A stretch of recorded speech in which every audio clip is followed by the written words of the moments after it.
날씨가 일주일 만에 여름이 된 것 같습니다.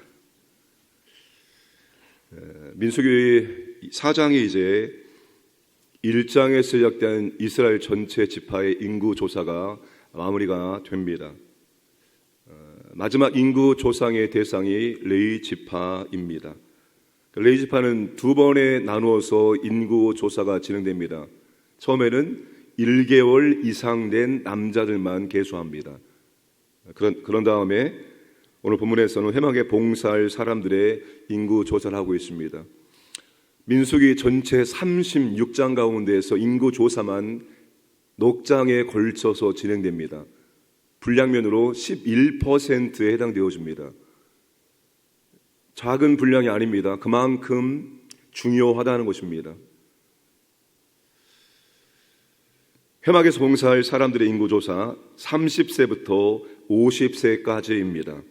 고핫 자손이 2,750명, 게르손 자손이 2,630명, 무라리 자손이 3,200명, 총 합계 8,580명입니다.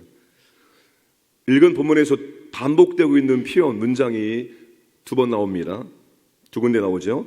30절, 39절, 43절, 47절입니다. 30세부터 50세까지 회막에서 복무하고 봉사할 모든 자, 이게 지금 4번이나 반복되고 있습니다. 한 번도 아니고, 두 번도 아니고, 세 번도 아니고 4번씩 반복되고 있습니다. 반복될 때는 한 번만 쓰면 되는데 이렇게 각각 할 때마다 4번씩 반복해주고 있는 이유는 너무나 중요하기 때문입니다. 다른 지파에서 군사로 모집한 대상은 20세 이상이지만 회막에서 봉사할 사람들은 30세에서 50세까지입니다. 8장 24절을 보시면 25세 이상으로는 회막에 들어가서 복무하고 봉사할 것이라고 되어 있습니다. 아마 이것은 25부터 회막에서 견습생으로 일하다가 정식으로 30이 되면 일하게 된다는 것을 의미할 것입니다. 왜 이렇게 정했을까요? 군사는 20세부터 이제 회막에서 복무할 사람은 30세부터입니다. 10년의 차이가 있습니다. 뭘 말합니까? 10년을 더 살았다는 것입니다. 무엇을 의미할까요? 영적으로나 정신적으로나 관계적으로나 모든 면에서 성숙한 사람을 의미합니다. 정말로 성막에서 봉사할 이 사람들은 너무나 중요하기 때문입니다. 그만큼 중요하기 때문에 더 적합한 사람, 더 성숙한 사람을 회막 복무로 시켜야 한다는 것을 의미합니다. 봉사기간도 30에서 50세까지 딱 20년입니다. 평생 할 수 있는 것이 아니라 20년. 이 시기가 열정과 총명이 정점인 시기에 해당되어집니다. 최상의 헌신이 가능한 기간 동안 회막에서 하나님을 섬기도록 했습니다. 그러므로 최고의 헌신으로 하나님을 섬겨야 한다는 것을 의미합니다. 그만큼 하나님을 섬기는 것이 중요하기 때문입니다. 이 시대는 여러분, 이스라엘 백성들의 운명이 어디에 있습니까? 회막에서 섬기는 세상과 레위인들에게 달려있다고 해도 틀리지 않습니다. 그들의 사명을 올바로 감당하면 이스라엘 백성들은 하나님과 동행하고 하나님의 은혜를 경험할 수 있지만, 만약에 그들의 업무를 제대로 감당하지 못하면 이스라엘 백성은 하나님의 은혜를 경험할 수 없고 하나님과 동행할 수 없고 하나님과 동거할 수 없습니다. 광야에서 죽는 겁니다. 광야는 하나님이 함께 하시고 하나님이 앞길을 인도하시고 하나님께서 먹을 걸 주고 보호할 때만이 살 수 있는 것입니다. 그러니까 제사장과 레위인들이 임무를 잘 감당하지 못하면 그들은 광야에서 죽게 되는 겁니다. 그만큼 중요하기 때문에 하나님께서 열정과 총명과 성숙이 가장 절정일 때에 회막 일을 섬기도록 하였다는 것입니다. 여러분, 우리에게도 최상의 헌신이 가능한 시간과 기간이 있습니다. 건강, 또 물질, 지혜, 여러 가지 모든 면에서 가장 좋을 때가 있습니다. 그때 최고의 헌신을 하나님께 드릴 수 있어야 되는 것입니다. 다음에 해야지, 나중에 해야지 기회가 없을 수 있습니다. 하나님께서 우리에게 최상의 헌신을, 최고의 헌신을 할 수 있는 그런 시기, 그런 기간을 주셨을 때 우리는 정말로 그 기간을 놓치지 말고 최선을 다해서 섬길 수 있도록 애를 써야 되는 것입니다. 어떻게 하는 것이 최선을 다해 섬기는 것이냐? 예전에 한때 아주 유명하고 잘 나갔던 분이 최선을 다하여서 섬긴다는 의미를 이렇게 말했습니다. 하루 열심히 살아서, 너무나 열심히 살아서 그냥 누우면 골아 떨어지는 게 최선을 다하여 사는 것이다 라고 설명했습니다. 그게 최선이다 라고 말했습니다.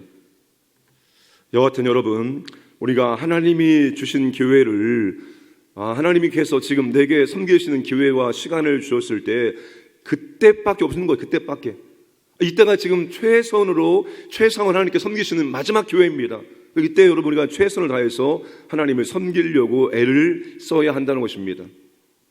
하나님의 일에 쓰임받는 것이 영광이고 특권입니다.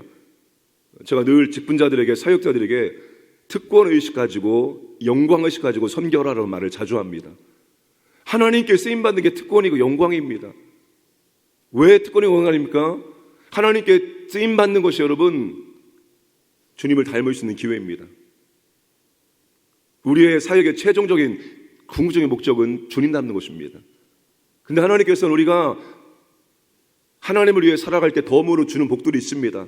자녀가 잘되게 하는 복, 여러 가지 많은 복들을 하나님이 덤으로 주십니다. 그래서 여러분, 하나님께 쓰임받는 게 특권이고 영광입니다. 내가 더 많이 변화될 수 있고 성장할 수 있는 기회가 하나님께 쓰임받을 때입니다. 그러므로 정말로 그런 생각을 가지고 특권의식, 영광의식 가지고 섬길 수 있기를 주님의 이름으로 축복합니다. 두 번째 반복되는 표현이 있습니다. 37절, 41절, 45절, 49절입니다. 여호와께서 모세에게 명령하신 대로, 여호와의 명령대로, 여호와께서 모세에게 명령하신 대로 모든 일들을 진행했고 계수했다는 의미입니다. 명령하신 대로의 문자적 의미가 무엇인가 하면 입을 따라입니다. 입을 따라. 여호와의 입의 말씀을 쫓아 그대로, 여호와의 입의 말씀을 쫓아 그대로.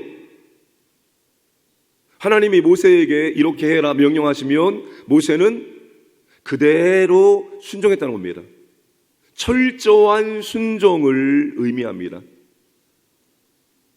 여러분, 모세가 민수기 1장부터 4장까지 한 일이 뭡니까? 여호와의 명령에 따라서 하락하는 것들을 온전하게 철저하게 순종한 것입니다. 12지파 인구 조사를 했고 진을 편성했고 진행 순서를 정해줬고, 그리고 마지막으로 레위지파 임무를 부여하고 레위지파 계수했습니다. 이 모든 것들을 모세가 임의로 한 것이 아니라 여호와께서 명령하신 대로 모세는 그대로 순종했다는 겁니다. 이게 중요한 겁니다. 순종한 것이 중요한 것이 아니라, 물론 순종이 중요하죠. 그대로 순종한 것이 중요한 것입니다. 모세가 여호와의 말씀에 그대로 순종한 경우가 뭡니까? 그 오합지졸일 이스라엘 백성들이 지금 모세가 여호와의 말씀대로 순종해서 일을 진행시켰더니 종교, 군사, 행정의 체제가 갖추어진 그런 나라가 되고 있다는 것입니다. 여러분, 우리가 어떤 환경과 상황에서도 하나님 말씀대로 하는 것이 최선입니다. 그러니까 우리는 늘 뭘 따집니까? 상황이, 환경이 이래서 저래서 할 수 없습니다. 안 됩니다. 환경과 상황 따지기 시작하면 답은 없습니다. 각자의 경험, 생각, 지식을 앞세우면 행진하고 전진하는 것이 아니라 표류합니다. 항상 하나님 말씀을 따르는 것이 최선의 길입니다. 힘들어도 어려워도 하나님 말씀 따라가면, 우리가 하나님의 열심이라는 찬양 부르죠. 사랑하는 아들아, 사랑 내 딸아, 조금 더딘 듯해도, 조금 느린 듯해도 하나님의 열심으로 이루어질 것이다. 사랑하는 여러분, 하나님 말씀대로 하시길 바랍니다. 그거는 적당한 순종이 아닙니다. 내 상황과 환경 따라서 이만큼만 해야지 아닙니다. 모세는 그렇게 하지 않았습니다. 모세는 하나님 명령대로, 하나님의 이 말씀 그대로 철저한 순종의 결과가 우합지졸 이스라엘 백성들이 싸울 수 있는 군대로 그렇게 변해 가고 있다는 것입니다. 그대로 한번 순종해 보려고 힘쓰는 게 중요한 거예요. 내가 순종을 정하는 겁니다. 내가 지금 상황과 환경과 여건과 조건이 이러니까 나는 이만큼만 순종해야지. 그것이 아니라 하나님이 하라고 하면 그런 줄 알고 하고, 하나님 하지 말라고 하면 안 그런 줄 알고 하지 않고 그대로 한번 순종해 보려고 애쓰는 게 중요합니다. 자, 마지막으로 인구조사를 통해서 알 수 있는 것은 이스라엘 공동체 안에서 어떠한 한 사람도 제외되고 있지 않다는 것입니다. 그 종족과 조상의 가문에 따라 계승하니 이게 반복적인 표현이죠. 가문별, 가족별로 계수했다는 것입니다. 그러니까 빠질 사람이 생깁니까? 한 사람도 빠질 수가 없습니다. 인구조사에서 한 사람도 제외되는 사람이 없습니다. 49절 새번역 성경이 번역 이렇게 합니다. 주님께서 모세를 시켜 말씀하신 대로 한 사람 한 사람에게 할 일과 운반할 짐을 맡겼다. 한 사람 한 사람에게 할 일과 운반할 짐을 맡겼다. 여러분, 우리 몸은 여러 지체의 연합체입니다. 여러 지체의 연합체인데, 그럼 여러 그 지체 하나하나가 각자의 역할이 있습니다. 불필요해서 붙어있는 지체는 아무도 없습니다. 다 역할이 있기 때문에 몸을 구성하고 있는 것입니다. 어떠한 지체도 놀고 있는 지체가 없습니다. 다 각자의 역할을, 일을 충실하게 감당하고 있을 뿐입니다. 그래서 교회는 한 사람도 노는 사람이 없어야 됩니다. 한 사람 노는 사람이 없어야 돼요. 주의 몸된 교회를 세우기 위해서 뭐라도 내가 감당할 수 있는 역할을 감당을 해야 되는 것입니다. 마지막까지 감당할 수 있는 역할은 뭡니까? 기도. 침대에 누워서 감당할 수 있는 건 기도. 정신이 끊을 때가 감당할 수 있는 건 기도. 그러니까 여러분, 나는 이것 때문에 못합니다, 저것 때문에 못합니다, 그럴 수가 없는 것입니다. 뭐라도 나는 주님의 교회를 세우고 하나님의 영광이 임하고 하나님 나라 확장되기 위해서 내가 감당할 사역을 해야 되는 것입니다. 교회는 노는 사람이 있어서는 절대로 안 됩니다. 한 사람 한 사람이 계수되어지고 한 사람 한 사람 각자 맡겨진 역할을 감당해야 되게 됩니다. 그래서 우리 교회가 뭡니까? 1인 1부서 사역입니다. 1인 1부서 사역을 감당해야 되는 겁니다. 사역 방lem하는 이유가 뭡니까? 한 사람도 죄에 대하지 않고 1인 1부서 사역을 감당하도록 만들기 위해서입니다. 근데 안 하죠. 하는 분보다 안 하는 분이 훨씬 더 많습니다. 교회가 무엇인지를 잘 몰라서 그렇습니다. 교회가 어떤 곳인지를 알면 해야 됩니다. 사역을 해야 됩니다. 직분을 받아야 됩니다. 사역 자리에서 뭐라도 어디서라도 섬기고 있어야 됩니다. 그것이 은혜이고 그것이 복입니다. 우리 교회가 모든 분들이 1인 1부서 사역 감당함으로 사역의 짐을 가볍게 나누어 들면 그럼 끝까지 쉽게 감당할 수 있습니다. 근데 한 사람이 4가지, 5가지 일을 감당하니까 힘든 겁니다. 어려운 것입니다. 짐을 나눠 들면 여러분 아주 가볍게 달려갈 수 있습니다. 아주 가볍게 뛰어갈 수 있어요. 그래서 교회는 사역하는 사람이 봉사, 섬기는 사람이 많이 많을수록 쉬워지는 거예요. 전도회에서 주간 봉사할 때 다 나와서 하면 쉬워지는 겁니다. 나오는 사람은 나오고 안 나오니까 힘들어지는 것입니다.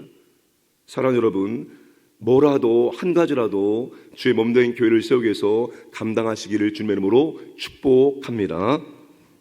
하나님 아버지 감사드립니다.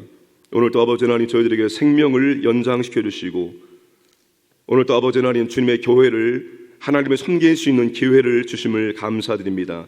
내가 조금 더 변화되어지고 주님을 닮아갈 수 있는 은혜를 주심을 감사합니다. 헌신하고 섬길 수 있는 기회와 시간 주심을 진심으로 감사드립니다. 최선을 다해서 주님 섬길 수 있도록 은혜와 능력과 믿음을 더하여 주옵소서. 섬기되 내 생각, 내 경험이 아니라 하나님 말씀대로 그대로 순종하려고 애를 쓸 수 있도록 인도하여 주시기 원합니다. 우리 교회 모든 성도들이 한 사람이 각자 역할 감당할 수 있도록 은혜를 더하여 주시기를 원하옵나이다. 하나님 아버지, 이 나라 이 민족 가운데 하나님의 자비와 긍휼을 허락해 주시기 원합니다. 산불로 인해서 피해를 입은 지역에 은혜를 주시고 아버지 하나님 또 피해 입은 주민들에게 하나님의 긍휼과 위로가 임할 수 있도록 역사하여 주옵소서. 오늘도 광인의 모든 모든 가족들을 지켜주시고 보호하시고 인도하여 주시기 원합니다. 하나님의 은혜와 사랑을 경험하고 하나님께 감사와 찬송드리며 하나님과 동행할 수 있는 복된 날 될 수 있도록 인도하여 주옵소서. 새벽을 깨어 기도하는 주님의 자녀들에게 아버지 하나님 더 가까이 해주시고 하나님과 교제하는 복된 시간 될 수 있도록 인도하여 주옵소서. 감사드리며 모든 말씀 예수님의 이름으로 기도드리옵나이다. 아멘.